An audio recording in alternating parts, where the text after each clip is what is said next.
নমস্কার বন্ধুরা, তোমাদের প্রিয় ইউটিউব চ্যানেল ডাব্লিউবি প্লাস পয়েন্টে তোমাদের সকলকে জানাই স্বাগত। প্রতিদিনের মতো আজকেও আমরা ডাব্লিউবিপিএসসি ক্লার্কশিপ পরীক্ষায় আসার মতো সম্ভাব্য প্রশ্ন এবং তার সাথে সাথে বিভিন্ন পরীক্ষার প্রিভিয়াস ইয়ারের প্রশ্ন নিয়ে আজকে আমরা আলোচনা করব।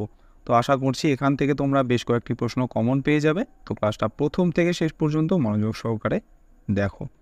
তো আজকে আমাদের প্রথম প্রশ্ন হচ্ছে, সার্ভে অফ ইন্ডিয়া কত সালে গঠিত হয়? তো সার্ভে অফ ইন্ডিয়া গঠিত হয়েছিল 1767 সালে। তো সার্ভে অফ ইন্ডিয়া হচ্ছে ভারতের কেন্দ্রীয় প্রকৌশল সংস্থা, যা ম্যাপিং এবং সমীক্ষার দায়িত্বে রয়েছে। 1767 সালে প্রতিষ্ঠিত ব্রিটিশ ইস্ট ইন্ডিয়া কোম্পানির অঞ্চলগুলিকে একীভূত করতে সাহায্য করার জন্য এটি ভারত সরকারের প্রাচীনতম প্রকৌশল বিভাগের মধ্যে একটি। নেক্সট প্রশ্ন, ওয়াটারলুর যুদ্ধ কবে হয়েছিল? তো এই ওয়াটারলু যুদ্ধ হয়েছিল হচ্ছে 1815 সালে, অপশন ডি। তো ওয়াটারলু যুদ্ধ 1815 সালে 18 জুন বেলজিয়ামের ওয়াটারলু নামক স্থানে সংগঠিত হয়।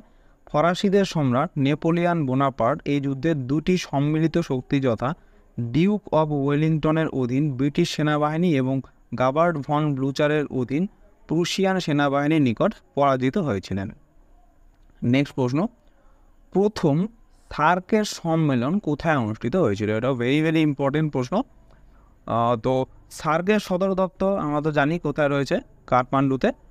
আর সার্কের প্রথম সম্মেলন অনুষ্ঠিত হয়েছিল, ভালো করে মনে রাখবে, বাংলাদেশের ঢাকাতে, অপশন।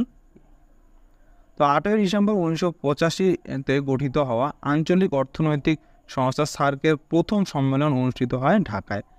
7 থেকে 8 ডিসেম্বর 1985-তে দুদিন ব্যাপী এই শীর্ষ সম্মেলনটি অনুষ্ঠিত হয়েছিল। পরের প্রশ্ন, United Nations fund for programs population activities এর সদর দপ্তর কোথায় অবস্থিত? তো সঠিক অ্যান্সার হয়ে যাবে এটা নিউ ইয়র্কে রয়েছে। নেক্সট প্রশ্ন, কবে ইন্টারন্যাশনাল মনিটারি ফান্ড স্থাপিত হয়েছিল? এটাও খুবই ইম্পর্টেন্ট। তো ইন্টারন্যাশনাল মনিটারি ফান্ড স্থাপিত হয়েছিল 1945 সালে, অপশন এ। নেক্সট প্রশ্ন, তোমরা কমেন্টে জানাবে যে এই যে ইন্টারন্যাশনাল মনিটারি ফান্ড সংস্থাটা রয়েছে, এটার সদর দপ্তর কোথায় অবস্থিত, এটা তোমরা কমেন্টে জানাবে নিচে। নেক্সট প্রশ্ন, অক্সিজেনের আবিষ্কর্তাকে? তো অক্সিজেন আবিষ্কার করেছিলেন হচ্ছে প্রিস্টলে, অপশন ডি।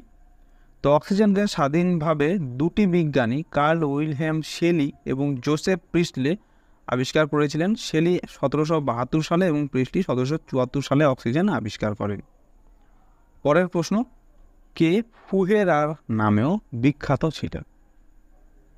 তো এটাও ইম্পর্টেন্ট প্রশ্ন, আসতে পারে তোমাদের পরীক্ষায়। তো ফুহেরার নামে পরিচিত ছিলেন হচ্ছে তেনজিং নোরগে, অপশন এ। পরের প্রশ্ন, মাটির পাত্রে জলের ঠান্ডা হওয়া কিসের উপরে নির্ভর করে? তো মাটির পাত্রে জলের ঠান্ডা হওয়া বাহ্যিক তাপমাত্রার উপর, বায়ুমণ্ডলীয় আর্দ্রতার উপর এবং বাতাসের উপরে এটা নির্ভর করে। তো এখানে সঠিক অ্যান্সার হয়ে যাবে অপশান ডি, সবকটি। নেক্সট প্রশ্ন, বৈদ্যুতিক কেটলিতে জল গরম হয় কী পদ্ধতি দ্বারা? পরিবহন, বিকিরণ, কণাগুলির সঞ্চালনের দ্বারা নাকি পরিচলন পদ্ধতির দ্বারা? তো মনে রাখবে, বৈদ্যুতিক কেটলিতে জল গরম হয় হচ্ছে পরিচলন পদ্ধতি দ্বারা। তো বৈদ্যুতিক কেটলিতে জল পরিচলন দ্বারা গরম হয়ে যায়। এটি হলো তাপ স্থানান্তর প্রক্রিয়া। যখন উত্তপ্ত তরল এটির উৎস থেকে দূরে সরে যায় এবং এর থেকে শক্তি বহন করে, তখন এটি জলের মতো তরল পদার্থের গতির মাধ্যমে তাপ স্থানান্তর করে।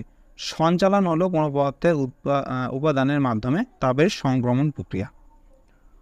পরের প্রশ্ন, প্রেসার কুকারে তাড়াতাড়ি রান্না হয় এর কারণ কি? তো প্রেসার কুকারে তাড়াতাড়ি রান্না হওয়ার কারণ হচ্ছে বর্ধিত চাপ স্ফুটনাঙ্ক বৃদ্ধি করে এই কারণে। নেক্সট প্রশ্ন, লোহার ওপর দস্তার প্রলেপকে কি বলা হয়? গ্যালভানাইজেশন, ইলেকট্রোপ্লেটিং, আয়োনাইজেশন নাকি এগুলির কোনোটি নয়? তো লোহার ওপর দস্তার প্রলেপকে বলা হয় হচ্ছে গ্যালভানাইজেশন, অপশন এ। তো গ্যালভানাইজেশন বা গ্যালভানিকরণ হচ্ছে মরিচা প্রতিরোধ করার জন্য ইস্পাত বা লোহাতে দস্তার প্রলেপ দেওয়ার একটি প্রক্রিয়া। পরের প্রশ্ন, ক্যাথোড রশ্মির আবিষ্কর্তা কে? এটা অনেকবার পরীক্ষায় এসছে, ভালো ভালো ভেরি ভেরি ইম্পর্টেন্ট। তো ক্যাথোড রশ্মির আবিষ্কর্তা হচ্ছে J Thomson, option B. Next প্রশ্ন, ইসরোর প্রথম চেয়ারম্যান কে ছিলেন? তো ইসরোর প্রথম চেয়ারম্যান ছিলেন হচ্ছে বিক্রম সারাভাই, অপশান সি।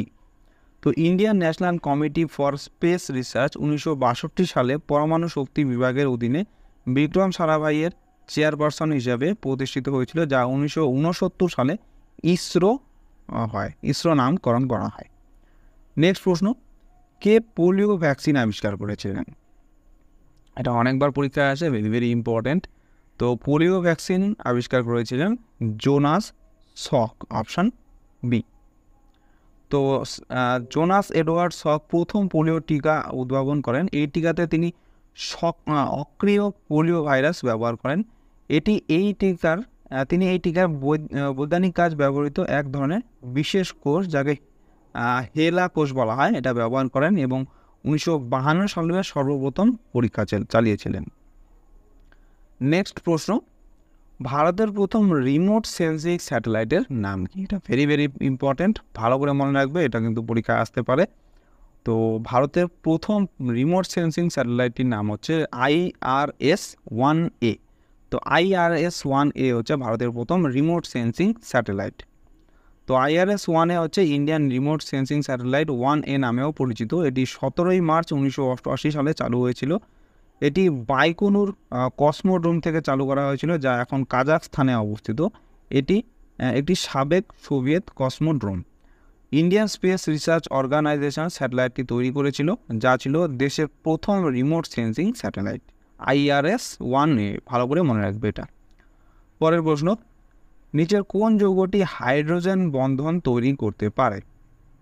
তো অপশনগুলির মধ্যে একমাত্র জল, অর্থাৎ H2O অর্থাৎ জল, এটাই হচ্ছে হাইড্রোজেন বন্ধন তৈরি করতে পারে। তো আন্তঃআণবিক হাইড্রোজেন বন্ধন হলো একই বা ভিন্ন পদার্থের ভিন্ন অণুর মধ্যে গঠিত হাইড্রোজেন বন্ধন, যেমন জল, অ্যামোনিয়া, হাইড্রোজেন ফ্লোরাইড ইত্যাদি হচ্ছে এই হাইড্রোজেন বন্ধন তৈরি করতে পারে। আর এগুলি খুব বড় বড় চেইন তৈরির মাধ্যমে বৃহদাকৃতি অণুসমষ্টি সৃষ্টি করতে পারে। নেক্সট প্রশ্ন, ভিনিগার নিচের কোনটির জলীয় দ্রবণকে বলা হয়? এটা কিন্তু অনেকবার রিপিট হয়, বহুবার পরীক্ষায় আসে, ভেরি ভেরি ইম্পর্ট্যান্ট।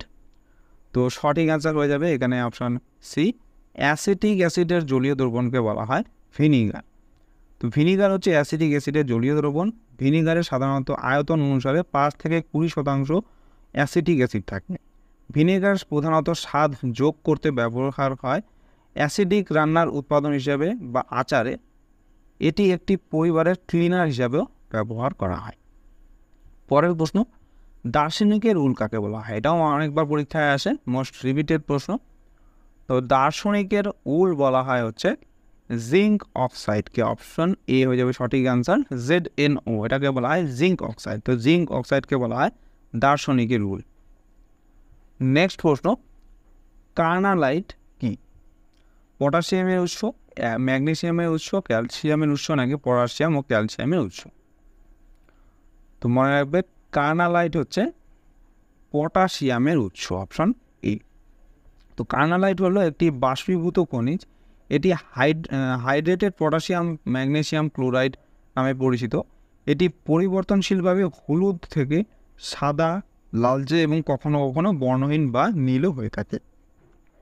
নেক্সট প্রশ্ন, নারকেলের ভোজ্য অংশটি কোনটি? অর্থাৎ নারকেলের যে অংশটা আমরা খাই সেটা কোন অংশ? মুকুল, পুষ্পবিন্যাস, শস্য নাকি ফল? তো নারকেলের ভোজ্য অংশটি হচ্ছে শস্য, অপশন সি। তো শস্য প্রাথমিকভাবে নারকেলের জলের মধ্যে জমা থাকে, কিন্তু পরিণত হওয়ার সময় শস্যের কোষীয় স্তর প্রাচীর বরাবর জমা হয় এবং অন্তঃস্তকের এই স্তরটি নারকেলের শ্বাস হিসাবে ভোজ্য।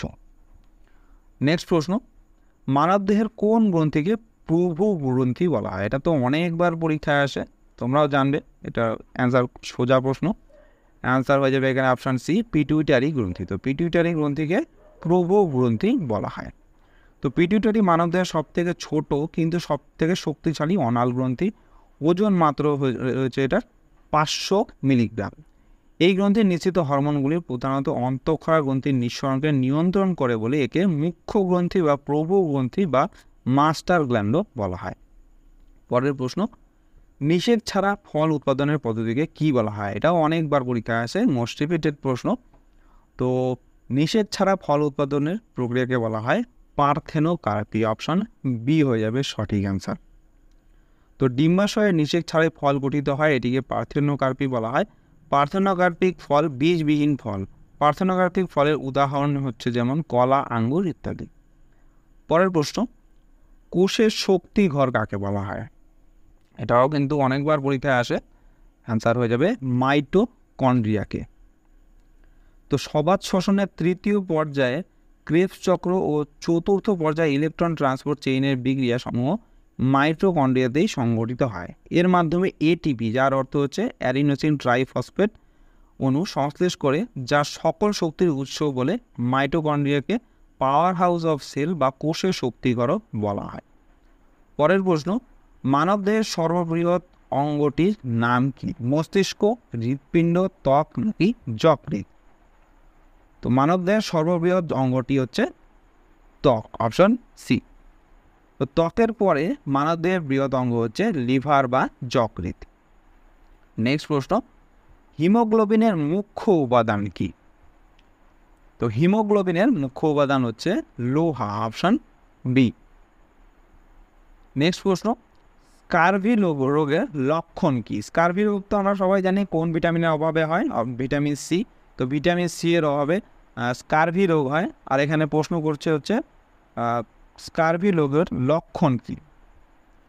তো এখানে অ্যান্সার হয়ে যাবে মাড়ির ক্ষত এবং রক্ত বাহে দুর্বল্য দেখা যায় স্কারভি রোগে। নেক্সট প্রশ্ন, ডাউন সিনড্রোমে ক্রোমোজোম সংখ্যা কত হয়? তো সাধারণত আমাদের নর্মালি আমাদের শরীরে ক্রোমোজোম সংখ্যা হচ্ছে 46টি, কিন্তু ডাউন সিনড্রোমে একটা ক্রোমোজোম বেশি থাকে, অতিরিক্ত থাকে। তো এখানে আনসার হয়ে যাবে অপশন বি, 47টি। তো ডাউন সিনড্রোমে ক্রোমোজোমের সংখ্যা হয়ে যায় 47টি। নেক্সট প্রশ্ন, গোল্ডেন গার্ল বইটির রচয়িতাকে, ভেরি ভেরি ইম্পর্ট্যান্ট, এটা তো কারেন্ট অ্যাফেয়ার্সের থেকে প্রশ্ন, খুব ইম্পর্টেন্ট প্রশ্ন।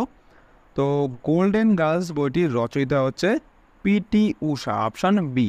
তোমরা কমেন্টে জানাবে যে এই পিটি ঊষা ইনি হচ্ছে কোন খেলার সাথে জড়িত, ইনি খুব ইম্পর্টেন্ট, ভালো করে মনে রাখবে। তো গোল্ডেন গার্ল বইটির রচয়িতা হচ্ছে পিটি ঊষা। আর পিটি ঊষা কোন খেলার সাথে যুক্ত এটা তোমরা নিচে কমেন্টে জানাবে। নেক্সট প্রশ্ন, মহাকর্ষ সূত্র কে ব্যাখ্যা করেছিলেন? তো মহাকর্ষ সূত্র ব্যাখ্যা করেছিলেন হচ্ছে নিউটন, অপশান এ। তো 1666 সালের দিকে আইজ্যাক নিউটন এই ধারণাটি তৈরি করেছিলেন যে কেপলারের নিয়মগুলি পৃথিবীর চারপাশে চাঁদের কক্ষপথে এবং তারপরে পৃথিবীর সমস্ত বস্তুর ক্ষেত্রেও প্রযোজ্য হবে। পরের প্রশ্ন, বেসবল খেলার মাঠকে কি বলা হয়? কোর্ট, ডায়মন্ড, রিং নাকি পিচ? তো অনেকেই পিচ উত্তর দেবে, কিন্তু পিচ সঠিক উত্তর হবে না, এখানে সঠিক অ্যান্সার হয়ে যাবে অপশন বি, ডায়মন্ড। তো বেসবল খেলার মাঠকে বলা হয় ডায়মন্ড।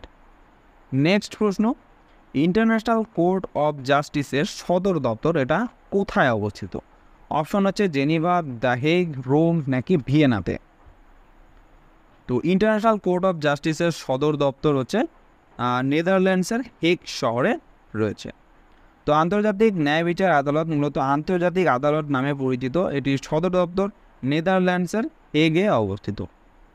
পরের প্রশ্ন, অর্নিথোলজি কাকে বলা হয়? অস্থি সম্পর্কিত বিদ্যা, পাখি সম্পর্কিত বিদ্যা, পশু সম্পর্কিত বিদ্যা নাকি উপরের কোনোটি নয়? তো অর্নিথোলজি বলা হয় হচ্ছে পাখি সম্পর্কিত বিদ্যাকে, অপশান বি।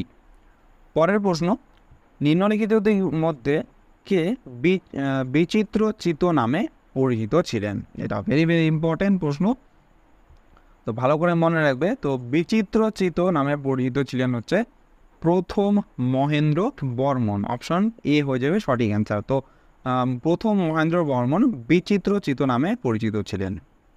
পরের প্রশ্ন, নিম্নলিখিতদের মধ্যে তাকে লাখ বাক্স বলা হয়? এটাও মোস্ট রিপিটেড প্রশ্ন, অনেকবার পরীক্ষায় এসে গেছে এটা, তো ভালো করে মনে রাখবে। লাখ বক্স বলা হয় হচ্ছে কুতুবউদ্দিন আইবককে, অপশান বি হয়ে যাবে সঠিক অ্যান্সার।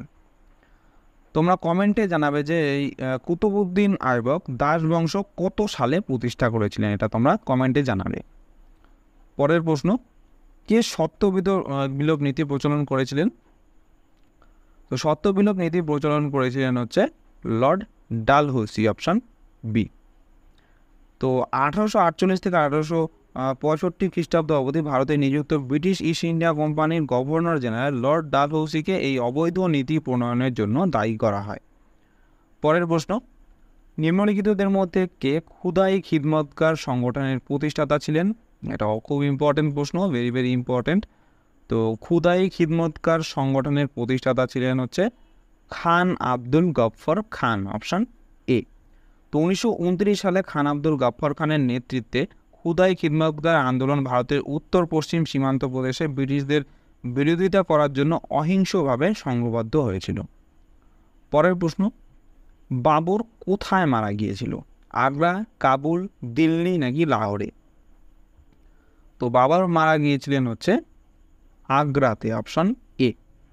তো বাবর 1530 সালের 26শে ডিসেম্বর আগ্রায় মৃত্যুবরণ করেন। তোমরা কমেন্টে জানাবে যে এই যে বাবরের যে মানে কবরটা সেটা বর্তমানে সেটা কোথায় রয়েছে, এটা তোমরা কমেন্টে জানাবে। পরের প্রশ্ন, আজাদ হিন্দ ফৌজের বন্দীদের আইনজীবী কে ছিলেন? এটাও কিন্তু ভেরি ভেরি ইম্পর্টেন্ট প্রশ্ন, ভালো করে মনে রাখবে। অপশন হচ্ছে বুলাভাই দেশাই, আসাফ আলী, রাজেন্দ্র প্রসাদ নাকি চন্দ্রশেখর। তো আজাদ হিন্দ ফৌজের বন্দীদের আইনজীবী ছিলেন হচ্ছে বুলাভাই দেশাই, অপশন এ। নেক্সট প্রশ্ন, অশোকের যে শিলালিপি থেকে কলিঙ্গ যুদ্ধ ও তার ফলাফল সম্পর্কে ধারণা পাওয়া যায় সেটা কোনটা? এটা কিন্তু অনেকবার পরীক্ষায় আসছে, এটা কিন্তু খুব ইম্পর্টেন্ট, ভালো করে মনে রাখবে এটা। তো অশোকের যে শিলালিপি থেকে কলিঙ্গ যুদ্ধ ও তার ফলাফল সম্পর্কে ধারণা পাওয়া যায় সেটা হচ্ছে ত্রয়োদশ অপ্রধান শিলালেখ থেকে এটা পাওয়া যায়। নেক্সট প্রশ্ন, আজকের ক্লাসের লাস্ট প্রশ্ন, তো বাংলার প্রাচীন নাম কি ছিল? গৌড়, কামরূপ, বৎস নাকি মৎস্য নাকি বৎস? তো বাংলার প্রাচীন নাম ছিল হচ্ছে গৌড়, অপশন এ। আর কামরূপ ছিল হচ্ছে আসামের প্রাচীন নাম, ভালো করে এগুলো মনে রাখবে। তো বন্ধুরা, এই ছিল আজকে আমাদের WBPSC ক্লাসশিপের স্পেশাল জিকে ক্লাস। তোমাদের কেমন লাগলো অবশ্যই কমেন্ট করে জানাও, ভালো লেগে থাকলে অবশ্যই একটি লাইক করবে এবং চ্যানেলে নতুন হয়ে থাকলে চ্যানেলটিকে অবশ্যই সাবস্ক্রাইব করে রাখো এরকম আরও ক্লাসের জন্য। তো তোমাদের সাথে দেখা হচ্ছে নেক্সট ক্লাসে, ধন্যবাদ।